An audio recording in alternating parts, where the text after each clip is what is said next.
지난 시간에 본 것처럼 절체절명의 위기 속에서 히스기야는 성전에 들어가서 하나님 앞에 엎드려 기도합니다. 또한 같은 시간 기도하는 사람이 있었는데 그가 바로 선지자 이사야였습니다. 히스기야의 부탁도 있었지만 이사야 역시 유다 사람이었기 때문에 나라와 히스기야를 위해서 기도했습니다. 그런 건데 하나님께서 히스기야의 기도에 응답하셨다는 소식을 이제 전하게 됩니다. 하나님의 응답은 세 가지로 나오게 되는데, 첫째는 아수르와 예루살렘의 형편이 완전히 뒤바뀔 것이라는 약속입니다.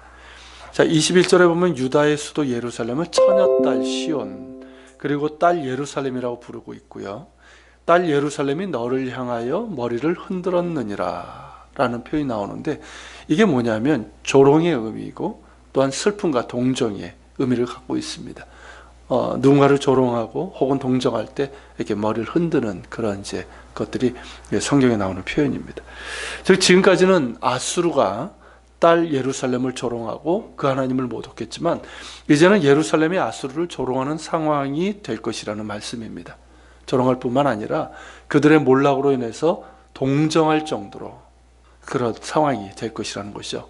그리고 두 번째는 아수르는 여러 민족들의 성읍들을 멸하고 무더기 돌무더기들 했고 돌무더기가 되게 했고 그것을 자랑했는데, 이제는 아수르가 그러한 운명을 겪게 되리라는 것입니다. 그리고 셋째는 하나님을 향한 분노와 교만한 말로 하나님을 모독한 아수르, 그들은 갈고리를 코에 깨고 재갈을 그 입에 물려 오던 길로 끌려가게 될 것이라는 거죠. 즉 아수르가 정복한 나라의 백성들을 갈고리와 재갈에 묶어서 포로로 끌고 가지 않았습니까? 이제 그들의 처지가 그렇게 될 것이다 라는 것입니다.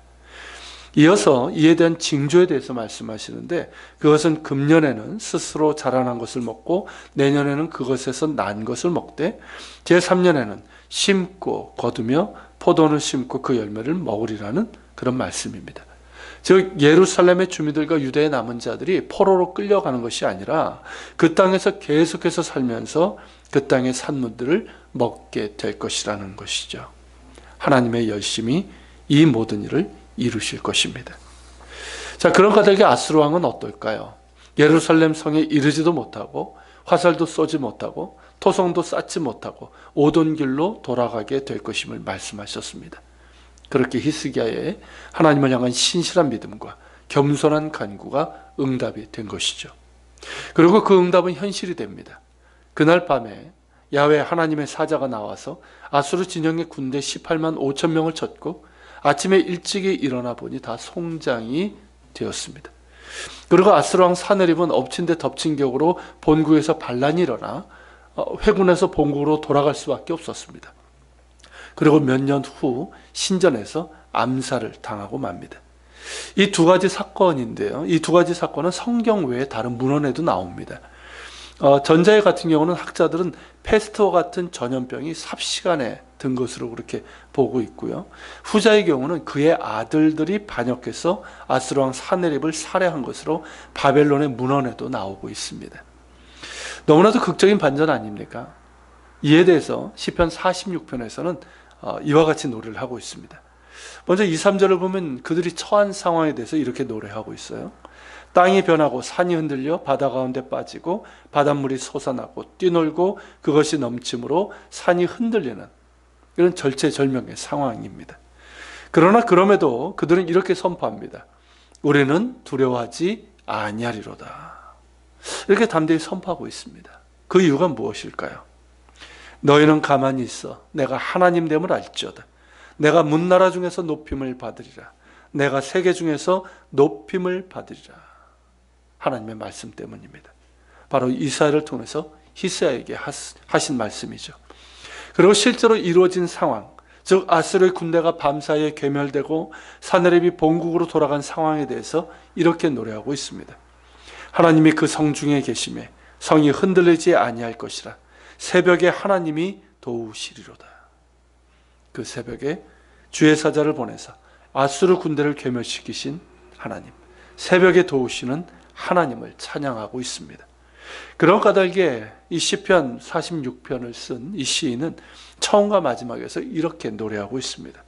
하나님은 우리의 피난처시요 힘이시니 환난 중에 만날 큰 도움이시라.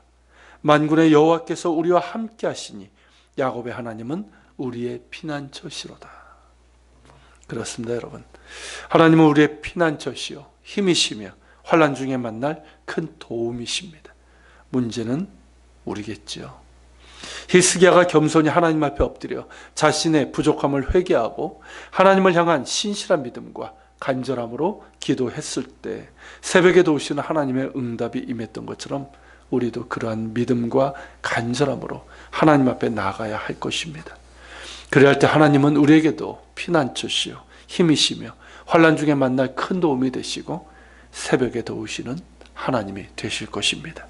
같이 기도합시다. 오늘 말씀을 켜가면서 기도합시다. 하나님의 응답입니다. 히스기야가 자신의 자만했던 모습을 회개하고 하나님을 향한 신실한 그 믿음과 간절함으로 간구했을 때 하나님께서 응답을 해주시는 그 모습을 보게 됩니다. 하나님은 우리의 피난처요 힘이시요 환난 중에 만날 큰 도움이십니다. 그 하나님을 향한 우리의 신실함과 또 간절함이 회복되고 더 깊어질 수 있기를 원합니다. 말씀을 기억하면서 같이 기도하며 나아갑시다.